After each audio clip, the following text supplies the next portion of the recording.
All right, today we're doing something a little different. We're going to step into a kind of courtroom, a theological courtroom, to be exact. We're going to break down an argument about love and commitment that's framed like a legal case.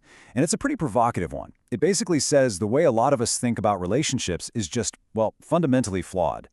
So let's just get right to it. Here's the big question this whole thing is built around.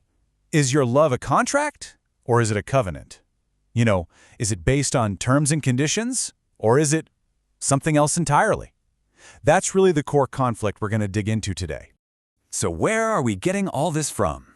Well, the source material for today's explainer is a text called The Covenant Mandate. And pay close attention to that subtitle, A Juridical Case for Indissoluble Love. That word, juridical, is key. We're literally going to walk through this argument like lawyers, step by step, to see how the logic holds up and where it takes us. Okay, let's dive into Section 1. Every legal case has to start by stating the issue, right? So let's look at how this argument frames the big question that's being brought before the court. So right off the bat, the author frames this whole debate in really formal terms. It's not about feelings, it's a statement of the issue, and the core questions are treated like legal points. Things like, is conditional love the same thing as covenantal love? And do your feelings, or your failures, actually have the power to just nullify a commitment? The whole argument here is that this is a question of definition and authority, not just messy emotions. Okay, so now we're getting to the real heart of the case. The whole thing, and I mean the entire argument, hinges on these super strict, non-negotiable definitions for different kinds of love. First up, we have conditional love. Now, according to this source, you should just think of this as contract law, but for your relationships. The commitment is totally contingent on certain terms being met. Maybe that's feeling loved, or your partner behaving a certain way, or just getting your needs met. And the number one defining feature, it's revocable. If a condition isn't met, bam, the contract can be torn up. Okay, next up, the argument redefines what we call puppy love. And it's not just, some immature crush. It's presented as a very specific type of conditional love. It has a hidden condition built right in, which is basically, I love you as long as you make me feel this way. So according to this argument, the second that feeling fades, the love itself structurally collapses. It's conditional by its very design. And then, in the other corner, we have the main event, covenant love. The source is crystal clear on this. It means one thing above all else. The bond itself cannot be dissolved. It's a non-revoking commitment made under some kind of higher authority. And look, this doesn't mean you just ignore problems. It can even involve discipline or judgment. But the core commitment itself, it just cannot be canceled because of failure or tough times. So here you can really see the two frameworks clashing. On the left, you've got contract logic. It's conditional. It's based on you being satisfied. And it dissolves when the terms fail. It's that whole I'll stay as long as mindset. But then on the right, you have covenant logic. The commitment is indissoluble. It's based on authority, not satisfaction, and it's designed to endure through adversity.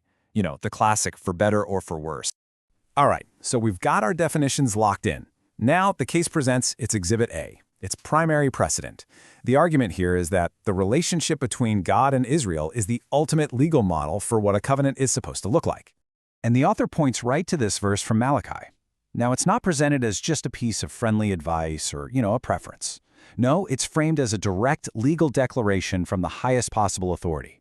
The argument is that this statement is absolute, and it basically labels the very act of dissolving a covenant as something deeply wrong. So to build this case, the source just starts listing Israel's failures, and they are extreme. I mean, we're not talking about minor mistakes here. We're talking about fundamental violations of the covenant, idolatry, injustice, even murdering prophets. The point the author's hammering home is that the terms of this relationship were broken in literally the worst ways you can imagine. So how does God respond to all this, according to the argument? Well, the consequences are incredibly severe. We're talking discipline, judgment, exile, cities being destroyed. But the source makes a really big deal about one response that is pointedly missing. The covenant itself. It's never dissolved. The bond, it argues, always remains. And that really leads us to this powerful line from the source that kind of sums up this whole section. The author frames God's position as something like this. You can leave. You have that freedom. But I will never, ever call that a legitimate end to our commitment. I won't call it peace. It allows for rejection, but refuses to bless it as a righteous end. Okay, this is the really crucial part. How does this divine model apply to us, to human relationships? Well, that's what Section 4 is all about. It takes this covenant logic and applies it directly to marriage, and it even tries to tackle some of the biggest objections people might have. First up, it tackles free will. But it gives a very specific, almost legalistic definition. In this framework, free will doesn't mean you have the right to just cancel a covenant. Instead, it's defined as your ability to break communion, to step away from the relationship within the covenant, but that act of rejection doesn't have the power to dissolve the underlying commitment itself. And this right here is absolutely central to the whole case.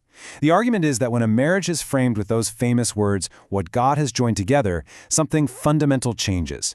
It's no longer just a private contract between two people. It's been lifted out of that personal realm and placed under a divine jurisdiction, which means it's now subject to covenant law, not contract law. Now, what about the incredibly important issue of abuse? The source addresses this head-on with a very structured 5-step response. First, name it and expose it. Second, protect the victim. Third, stop the abuse. Fourth, enforce consequences. And fifth, pursue restoration. But here's the controversial part of the argument. The source insists that every single one of these vital steps can and should happen without actually dissolving the underlying covenant. Okay, we've laid out all the evidence. We've heard the arguments. Now it's time to pull it all together. We're at the final section, where all these points get synthesized into one final conclusion. This is the author's verdict. So let's just run through the logical chain one more time. 1. Conditional love is really just contract love. 2. Puppy love is just a type of that. 3. The divine model is a non-revoking covenant. 4. Abuse demands serious consequences, but not, according to this argument, dissolution. 5. Separation for safety is not the same as divorce. And 6. Free will lets you reject the relationship, but not annul the covenant. You can see how each point is meant to lock the next one into place. And that brings us to the author's final 2-word statement. It's designed to land with the force of a judge's gavel, leaving no room for debate. Case closed. And so, after all that, we're left with a really provocative question that comes right out of this whole argument. If we take the author's premise for a second, the commitment isn't based on feelings, and it isn't based on performance, then what on earth is it based on? That's definitely something to think about.